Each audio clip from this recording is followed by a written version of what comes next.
The GoPro Hero 10 Black is the latest in a long line of Hero action cameras that stretches all the way back to 2005. It's the most polished, powerful GoPro so far thanks to its new GP2 processor, but it's also only a relatively minor upgrade over its Hero 9 Black predecessor. So is this newest GoPro really worth its hefty price tag?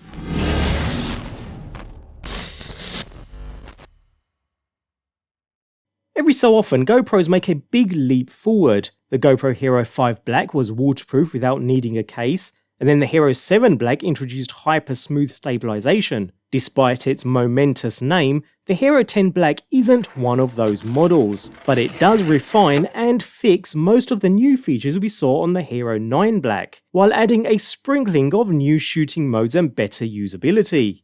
And just like the Hero 9, we receive a handy carry and storage case, held closed with a sturdy zipper, although inside the accessories are just as sparse as normal. A standard USB-C charging cable, a single curved adhesive mount, along with an accompanying mounting buckle and thumb screw, and the unit's battery, which thankfully is the same physical size and shape as the Hero 9 before it, meaning serial upgraders can reuse a previous stash of Hero 9 batteries.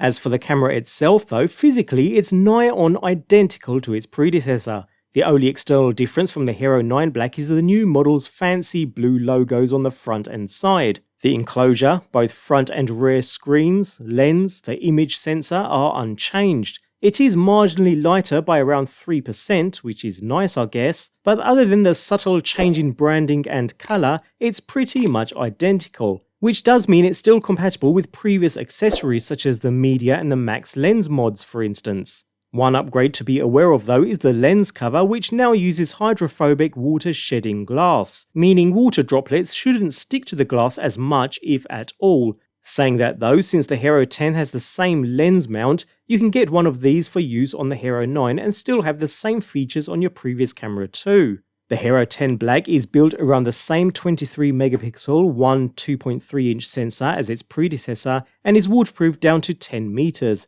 but it's a new GP2 processor that unlocks most of its new talents. This marks the first upgrade to the GoPro's processor since the Hero 6 launched over 4 years ago. GoPro has put the extra processing power to work, making the Hero 10 do more with the same image sensor as the Hero 9. In addition to the improved frame rates for 5.3K and 4K footage, the Hero 10 can also shoot 1080 video at 270 frames per second, which produces some very impressive slow motion video.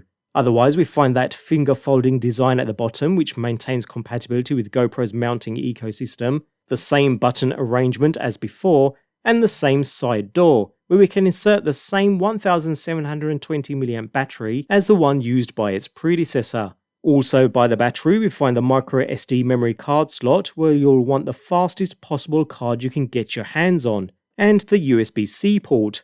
The latter is used for charging, but it can now also be used to directly transfer footage from your Hero 10 Black via wired transfer, which is about 50% faster than wireless transfers. Overall then, the Hero 10 Black maintains that handy pocket camera design that's waterproof down to 10 meters, although externally feels just like the Hero 9.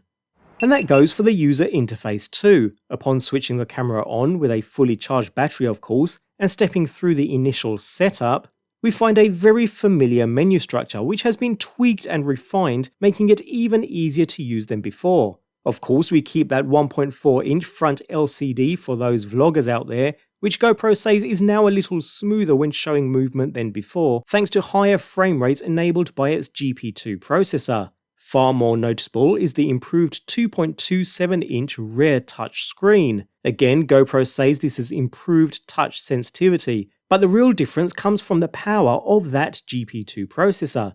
The Hero 9's sluggish, unresponsive rear screen was one of its biggest criticisms of that model. And while it did improve with a recent firmware fix, it's still nowhere near as snappy as the Hero 10's touchscreen. Let's be clear though, this is how the Hero 9 Black should have performed from the outset, so it's hardly a win for its successor. But the faster startup times and smartphone-like snappiness do make it far more enjoyable to use than last year's often frustrating experience.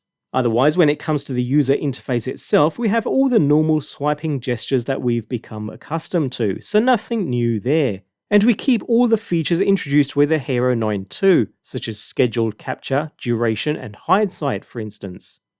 Of course, we still have the GoPro app too, and if you have an iOS device, you'll get a slightly better experience than before. Connecting to the camera is just as easy, and we end up with that live view while remotely controlling the unit, as well as changing settings. Switching between different modes is refreshingly quick and easy too. It's a clear improvement as things just seem sleeker and smoother, which is a definite win. GoPro have always had a decent app over the competition, and that continues with their latest flagship. No problems here at all. And we keep those live stream features too, albeit sleeker and smoother than before. Also impressive is the extra performance GoPro has squeezed out of its existing image sensor with that beefier processor. The Hero 10 offers faster video, 4K footage can now be shot at 120 frames per second and 5.3K at 60 frames per second. It's also capable of pulling higher resolution still images out of your videos too. Even the 1080p video mode now offers frame rates up to 270 frames per second, and making sure you have ample light of course really does work wonderfully well. When it comes to pure video though, it still shoots some of the best video and stills you can get from an action camera, certainly capturing more detail than any other GoPro flagship, particularly when you switch to the higher 100 megabits per second bitrate mode, which you'll want to do from the outset. File sizes also aren't notably bigger thanks to the use of the efficient HEVC codec in some modes, although they can be very demanding on your computer, especially if shooting in the higher resolutions of frame rates.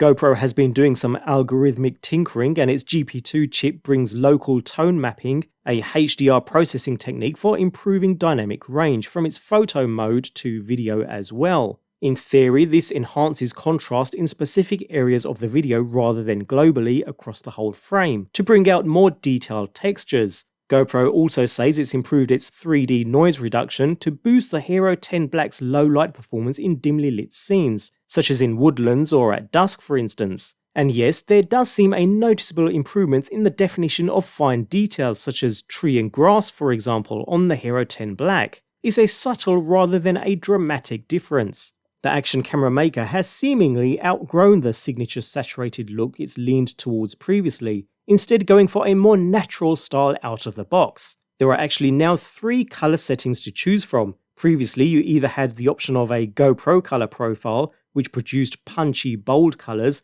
and a flat one that you could grade afterwards. But now there's an additional natural profile, which is the new default, and I have to say it really does look pretty nice. Moving on, the new processor is also driving the latest version of GoPro's software video stabilization system, HyperSmooth 4. The electronic video stabilization of HyperSmooth is one of the key things that sets GoPro apart from its competitors. In the Hero 10, the feature can even be used while shooting 5.3K video. That means you can shoot higher resolution in 5.3K, smooth out any shakiness, and get a cropped 4K video as output. This reason alone is enough to make the Hero 10 worth the upgrade for pro photographers who rely on POV action scenes in their work. HyperSmooth also now works on 4K 60 frames per second footage and 1080p 120, as well as during live streaming too. The other headline improvement to HyperSmooth is horizon leveling. Like the Hero 9, the Hero 10 can correct your shot to keep the horizon level from a full 45-degree tilt, which is up from 27 degrees in the Hero 9. Unfortunately, this trick is not available when shooting 5.3K, but it does work with 4K 60 footage, and it does work really well. Other video modes such as time warp are all still present too and continue to work equally as well, if not a little smoother than the predecessor, another example of the extra power from that new GP2 chip. Although saying that, the traditional GoPro weakness, audio, also hasn't improved from the Hero 9. The microphones do produce acceptable sound quality in quieter environments, while voice isolation and the handling of wind noise are certainly superior to older GoPros. But if you want to guarantee audio that matches your video quality, then I'd still recommend getting the medium mod accessory and either plugging in a lavalier mic or getting a wireless option like the Rode Wireless Go. While GoPros are probably best known as video cameras, they make pretty good still cameras as well. The image sensor in the Hero 10 is the same 23.6 megapixel sensor found in the Hero 9, but the image resolution on the Hero 9 tapped out at 20 megapixels. The faster processor in the Hero 10 has enabled GoPro to bump the megapixel output to the full 23 megapixels available on the sensor. Side by side, the change isn't hugely noticeable, but it does mean you can crop a bit tighter and still end up with the same pixel dimensions, which is another way of saying if you're printing posters from your GoPro images, your results with the Hero 10 will look a bit better than the Hero 9. Note though, the camera does get warm while recording, particularly at 5K and 4K 120. I personally didn't experience any overheating, but saying that, my clips are really longer than a few minutes and I don't leave both displays on all the time while recording. If you used its top settings in warm or hot weather and you keep the camera stationary, it has been reported to easily overheat, so definitely a point to note. Shooting short clips and ensuring adequate airflow will keep the camera from getting too hot though, and prolong your recording session. When it comes to battery life, it's always hard to put an exact number of minutes to video capture times because every mode and feature will drain the battery differently. Although just like its predecessor, expect just over an hour when shooting at 4K 30, with plenty of airflow mind. Even more so with lower shooting settings, which is on par with most other cameras of this size, and not too bad considering its size and power. As always, you can buy additional batteries to swap out if you need ongoing recording time too. In addition, a new battery pack will shortly be available, if not already, which prolongs shooting time even further, especially in colder environments. So, should you upgrade to the Hero 10? Well, that depends on what you're looking to do with your GoPro. The Hero 10 is the fastest and the most powerful Hero camera I've tested, and while it's possible to squeeze some excellent video from the Hero 10 Black with the right settings, for me that's with high bitrate mode, medium sharpening, and the natural color profile, footage still tends to have the wide angle look. If you're after a more cinematic look, you'll still want a compact or full frame camera, but saying that, this is an action camera after all, and in that regard, especially in the linear mode, it still performs exceptionally well, although that does come at a cost, more so than the Hero 9 in fact. So the Hero 10 isn't one of those seismic leaps that GoPros occasionally make, but it is a sensible step up from its predecessor. Its touchscreen and overall usability have been significantly improved, while the new video frame rates make it an ideal social media workhorse. You just need to make sure you have some airflow or record shorter segments to avoid overheating though, which could be a deal breaker for some. While it's the fastest and most powerful Hero camera I've tested, if you already have the Hero 9, that's still a very capable camera and the jump to the Hero 10 doesn't seem very attractive. If you're looking to upgrade from the Hero 7 or 8, you'll certainly enjoy what the Hero 10 will offer and it seems more of a good move. For those with older GoPros, the Hero 6 Black or earlier for instance, then the Hero 10 Black would be a huge upgrade. The situation is just more complex for owners of last year's flagship, and while I've enjoyed the Hero 10's enhanced usability and slow-mo modes, it's otherwise a more polished but largely the same action camera as the Hero 9.